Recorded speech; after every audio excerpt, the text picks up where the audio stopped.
You can think of China's militia as like communist Minutemen, and Mao's people in arms strategy was kind of like Thomas Jefferson meets Trotsky. Hello, friends. Welcome to Type 56, the story of China's army. I'm Jason Clower. In 1979, a Chinese teenager in a militia outfit was brought to a PLA commander whose unit was supposed to be tearing a path through northern Vietnam like Rommel's panzers. But instead, they were bumping along like a mule cart. That Chinese commander belonged to the 122nd Division, whose travails we've mentioned in passing before and will return to another day because their infamous Shuojiang offensive was worthy of a Homeric epic. On this day, this Chinese commander discovered the PLA recon force's future Achilles in the unlikely person of this 19-year-old farm kid named Long Zhiyong, who wasn't even a soldier. He was in the local Chinese militia as a recon guy, which means that he had all the military credibility of a mall security guard who claims he's a ninja. Well, the overstressed PLA commander was supposed to be taking a certain hill at that moment, and he was failing. And he was getting farther and farther behind schedule.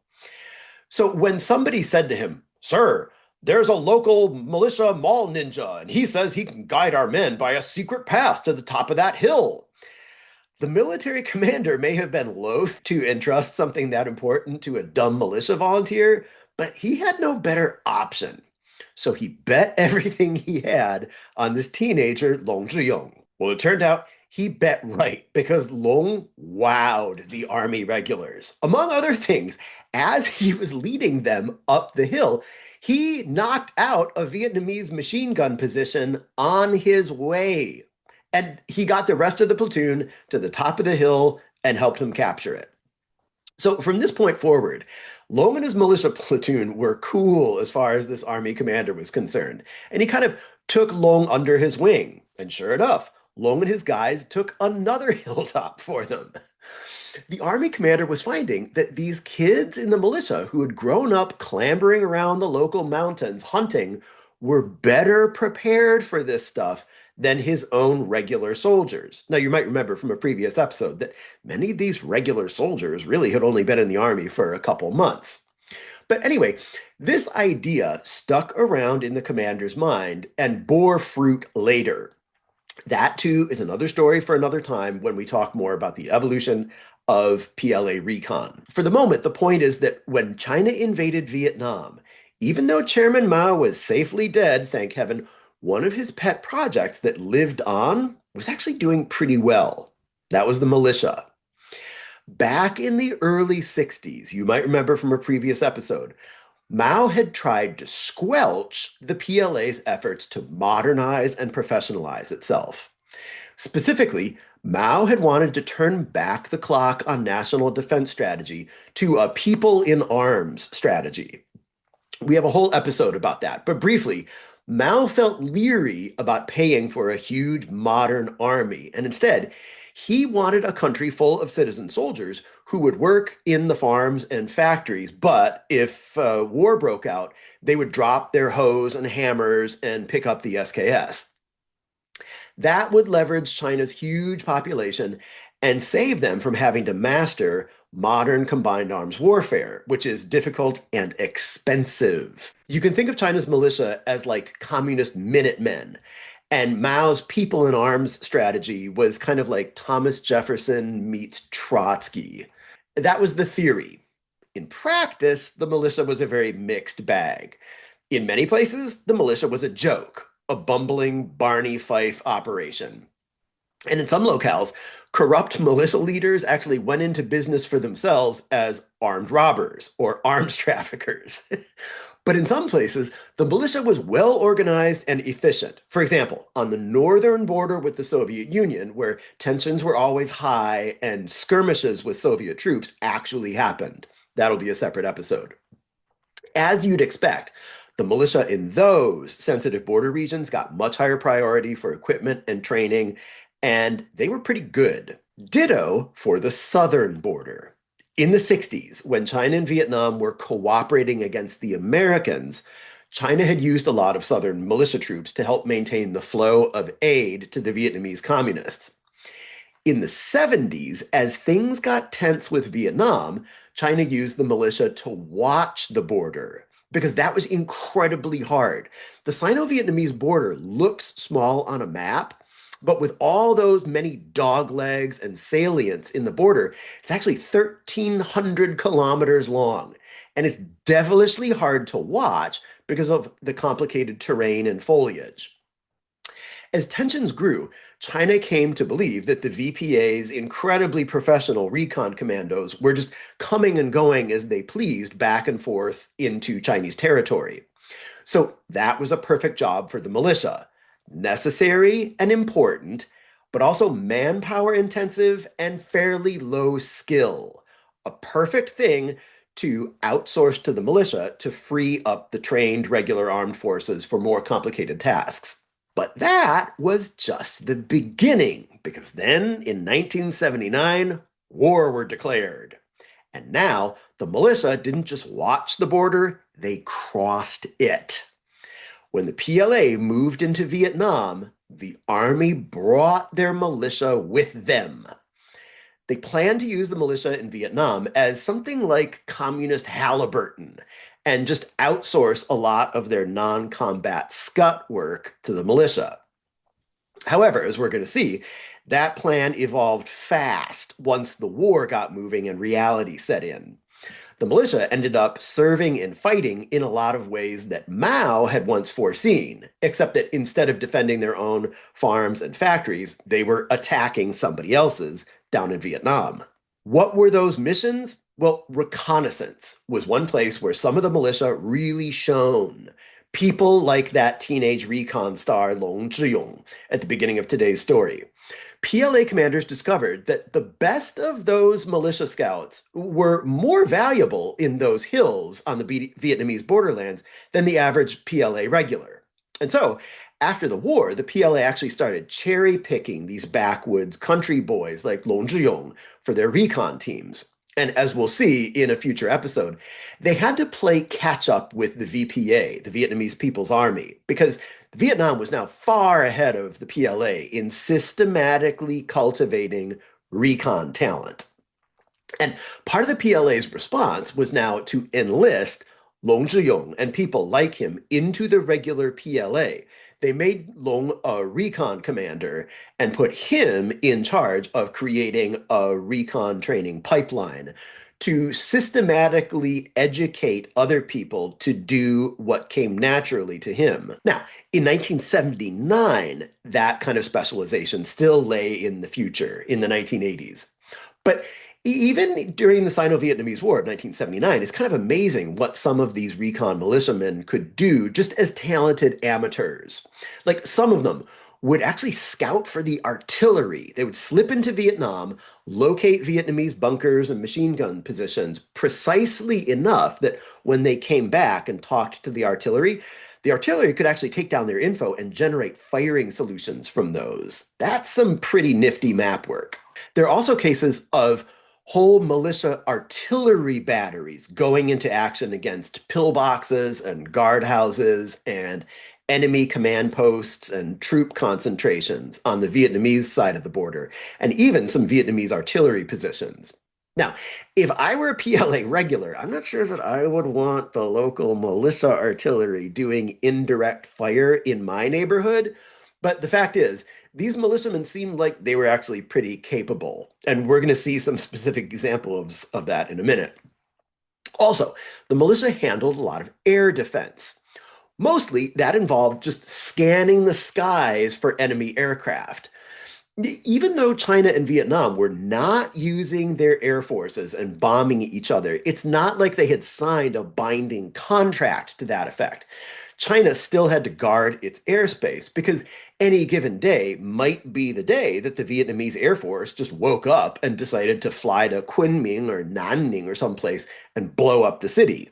The militia also fought in various places on the land border as something like the de facto main force there.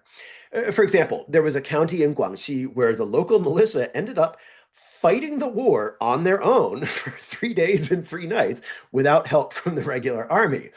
They were taking attacks from the Vietnamese side, and so they they launched five major cross-border night raids into Vietnam, and they won a unit citation for hundreds of successful fire missions by Uncle Cletus and the militia mortarmen at the local fertilizer factory's militia unit. In Ningning County in Guangxi, the story is that the VPA counterattacked into China with a reinforced battalion. The PLA's usual border guards were now down in Vietnam, and only the militia was left to guard Ningming County. So they pulled together an amazing two artillery batteries and an infantry company of mutual aid from other counties, and they repelled the Vietnamese attack. Now, so one little detail that I find very interesting about this is that they also called in mutual aid from a militia signals company who rolled into their command post and immediately set up a military comms network. That strikes me as very sophisticated and pretty darn professional.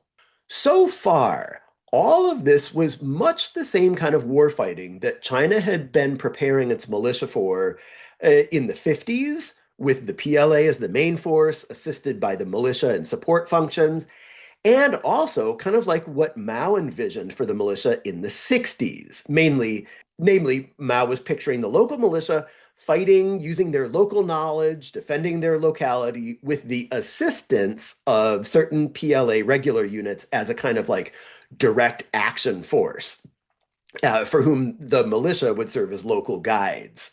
However, there was one huge difference from the old Maoist playbook, whether in its 1950s form or its 60s form, and that was the PLA and its militia were now invaders. That's not a term of moral opprobrium. To invade, remember, just means to enter by force. When the Allies landed on D-Day, they were invading France. Why does that matter? Because 90% of China's militia mission was logistics. Yes, they did do some recon. They did some pretty impressive amateur artillery warfare. But those guys were the militia's glamorous minority. Most of the militia, by design, did logistics. Or to be even more precise, rear services, 后勤. I think Chinese actually took that word from the Russian, which seems to me like it had a broader set of connotations than the English word logistics. Somebody who knows more about this, please help me in the comments. Anyway, that meant that the Chinese militia was now playing a very unenviable role. They were the vulnerable rear support for an invading army fighting a Vietnamese defender who was also using the Maoist playbook and hiding in their own backyard, waiting for lightly armed Chinese rear services units to walk past them so they could squash them like bugs. In other words, since the Chinese militia was now doing rear services for an army fighting against Maoists, albeit Vietnamese Maoists, they were now no longer the rear echelon, they were the de facto front line. One awful job that the Chinese militia got stuck with back there in the rear was fixing and guarding roads.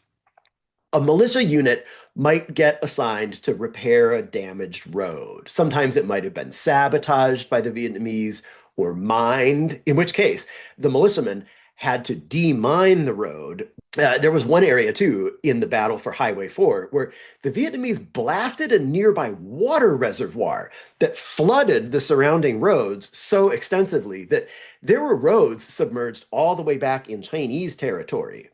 And these militia road crews had to fix that up. Then, once the road was fixed, it wasn't just magically protected by Mao Zedong thought, it would need a militia battalion to protect it. And that battalion would try to keep maybe 40 kilometers of road open with about 10 guys per kilometer. And they'd spend their time dealing with enemy shooters, searching nearby buildings and caves for the enemy, and skirmishing with them. Ask the French if that's a fun mission and adequate manpower to do it. But the worst militia job of all was road portage, carrying food and ammo to the front and casualties back from the front. Once the PLA entered Vietnam, their logistics and transport got pretty parlous. The fighting troops at the front had limited ammo, and they were using a lot more than expected. They were also limited for food and for transport capacity. The PLA was built to fight near its own railroads, not in somebody else's country. They had some trucks, sure, but not enough, and those had to move and just get lost among these Vietnamese roads that twisted and climbed and plunged, that were also surrounded by foliage that might be filled with Vietnamese soldiers. You know, there needs to be a name for a situation like that, like Vietnamese truck stop. I bet French has a word like that. But apart from this small, inadequate number of trucks, most of the load bearing was done by mules, horses, and shoulder poles. And the farther the PLA went into Vietnam, the more overstretched and vulnerable was its logistical tail. That strained even Chinese manpower so hard that they brought in almost 150 battalions of militiamen as transport troops and stretcher bearers. By the way, friends, bearing casualties back to the rear on stretchers isn't just important, it's very hard. If you haven't done this before, it's a little hard to appreciate. But back when the French were fighting in this same area, one casualty would take 10 French soldiers to carry. They would need 4 rotating pairs of stretcher bearers and then 1 pair of men doing security. Now, if that sounds weird to you, needing 8 people just to carry the stretcher in rotation, try it. This will actually be fun. Rock up with a friend and then take turns carrying each other, and you'll find it's very hard. And try other permutations if you can. Use a stretcher. Even if you have a Stokes wheel, one of those monocycle stretcher baskets, it's very tiring to move a person that way on broken terrain. And using a regular stretcher, I'm sure, is even harder. Now, imagine doing that with people hunting you, and it's got to be a nightmare. There's a famous story about this from the Indochina War. The French army was reinforced in 1953 by a regiment of French troops who were coming fresh from fighting for the UN in the Korean War. And once they got to the Indochina theater, they saw dreadful fighting there. The story is that the Korea Battalion, as they were now called, radioed for helicopters to medevac some casualties. And over the radio, they got this acid reply. Helicopters? Where do you think you are? Korea? Carry them out. Among Chinese militiamen, there were a lot of decorations for stretcher bearers who exposed themselves to fire to drag casualties out of danger. Because among Chinese militiamen after the Sino-Vietnamese War, a lot of the decorations that went to militiamen were for stretcher bearers who had exposed themselves to fire to drag casualties out of danger. And it seems obvious in hindsight, a lot of those militia porters and loggies also ended up doing a lot of direct fighting too, since the PLA was fighting a classic Maoist Sparrow War where they were playing the role of the invader. And so they had to fight on their rear as much as in their front. Those units were armed, but they weren't well armed. Remember, the regular PLA at this point was still carrying mostly SKSs, and even they were short of guns. So you can imagine that the militia was even more sparsely armed. There's a case of a militia company that stumbled into a meeting engagement with a VPA platoon, and their whole company of militiamen only had 18 rifles. Now, in this case, they still managed to fight off that platoon without suffering any casualties of their own, but that's kind of a miracle. And predictably, there was at least one militia unit that had one of those escape and evasion adventures that are becoming so familiar to us on this channel from the Sino-Vietnamese War. These guys were militia stretcher bearers who got lost from their company on a night march. Pretty familiar story by now. And there were 5 of these stragglers who had 3 SKSs between them, which is pretty good by militia standards. And they ended up wandering around behind VPA lines, getting discovered, then fighting and fleeing, maybe picking up some guns, and then repeating that for 3 days and 2 nights. But maybe even worse was the fate of some militia porters who did not get cut off from their units. For example, in the Caobang campaign, 41 Corps was supposed to reach its first objective in 7 to 12 hours. Because they were supposed to be going so quickly, the soldiers were ordered to carry just 0.25 units of fire. In the case of an SKS, that would be 50 rounds. And just 3 days of food. In order to advance quickly, these spearheads were supposed to move fast and race ahead of their logistical trains and let the loggies catch up. Presumably, the loggies then would be able to move faster because the spearheads had already done the hard fighting and cleared the way for them. Problem was, that didn't work. Back in World War II, in the Civil War, the PLA did things that way, and it was fine, but not in Vietnam, where the spearhead could move through the front, and then the front would just kind of like close up behind the spearhead.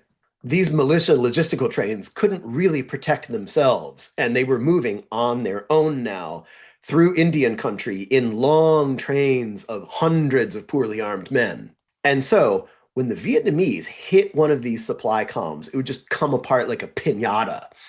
And that created a whole chain of other problems for the PLA. One was a bunch of dead militiamen. Another was that after the combat units finally bashed their way through to Caobang after 4 days, losing a couple hundred men and a couple of tank platoons on the way, now they had nothing left in the way of beans and bullets, and their logistical tail was farther away than ever, whatever was left of it. So those combat troops were now kind of like Napoleon's army after it took Moscow. They had the city of Caobang, but not food. And now they were starving amid their conquest.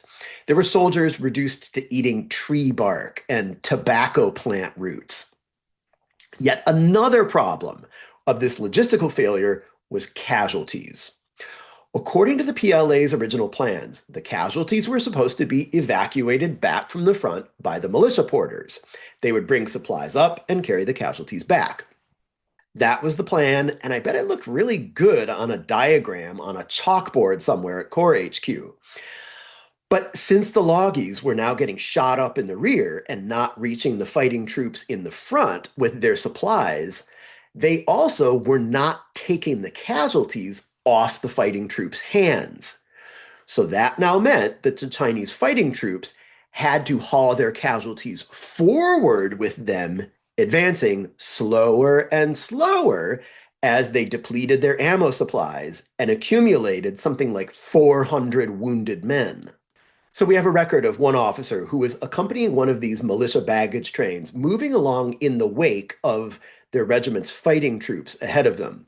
The regiment had crossed this river. They did not post men to the high points around the crossing and form a perimeter to protect the baggage train and wait for them to cross over. So this officer and his militia loggies arrived at the river crossing to find themselves alone in front of a nice, elegant hanging bridge.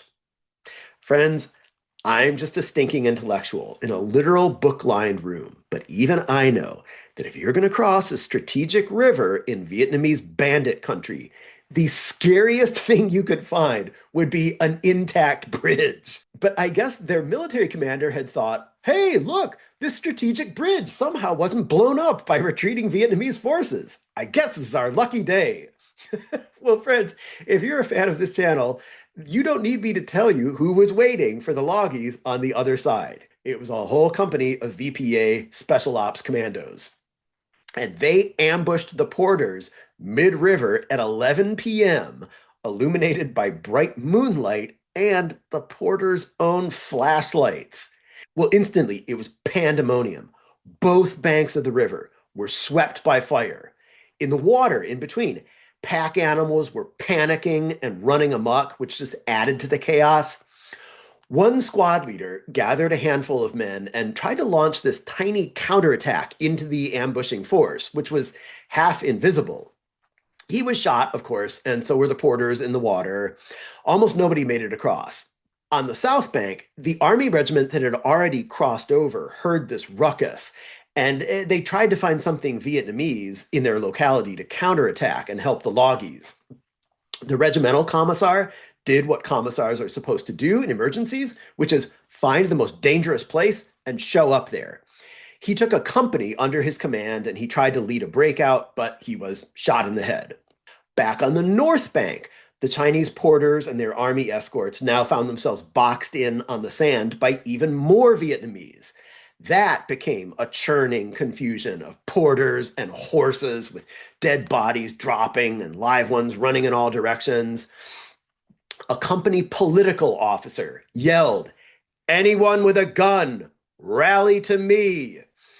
He got 20 armed guys who came over and he told them, okay, job one is get across that water and do something to suppress the enemy fire or everyone over here dies. He took his little band of riflemen, charged across the river, and luckily they pulled the remains of their column out of trouble. But they were now hopelessly cut off from their regiment. However, by good luck, they found some friendly troops on the other side, and they met another logistics column who had gotten ambushed and scalped and been cut off from their parent unit. Those guys had formed a baggage train of 600 porters when some other Vietnamese commandos had dropped on them like mountain lions. That devolved into a general hand-to-hand melee, and the surprised Chinese porters were fighting in little scattered knots of men, not as a coherent group. And most of them had no other weapon than just like the shoulder poles that they were carrying. Worse still, since everybody was running around intermingled, the militiamen who did have rifles were just as likely to shoot friendlies as to shoot the enemy. By very good luck, there was another political officer on the scene. This was the deputy commissar of the whole 122nd Division, a guy named Wang Zifu. He was on the scene, and he was a big, tall northerner with a huge parade ground voice. So he saw what was happening, and he waded into the center of the scrum, and he bellowed, "Militiamen, cease fire before you shoot your buddies! Riflemen, form on me! Everybody else, take cover!" Amazingly, this huge voice of his penetrated the din, and the militiamen actually followed his orders and sorted themselves out. Then, of course, he too was killed. Do you see a theme forming, friends?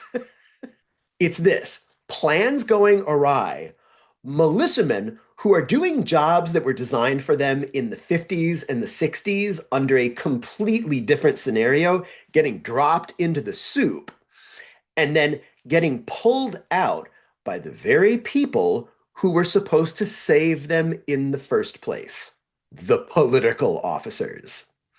This brings us to our next subject. What is a political officer, and why might they be the most valuable officers in the PLA?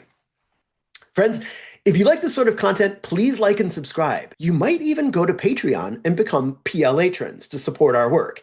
It really helps me to make more videos more often. However, this course remains free to all the world's workers, soldiers, and peasants, regulars and militiamen alike. I'm Jason Clower. I cannot wait to talk to you next time. I love doing this so much.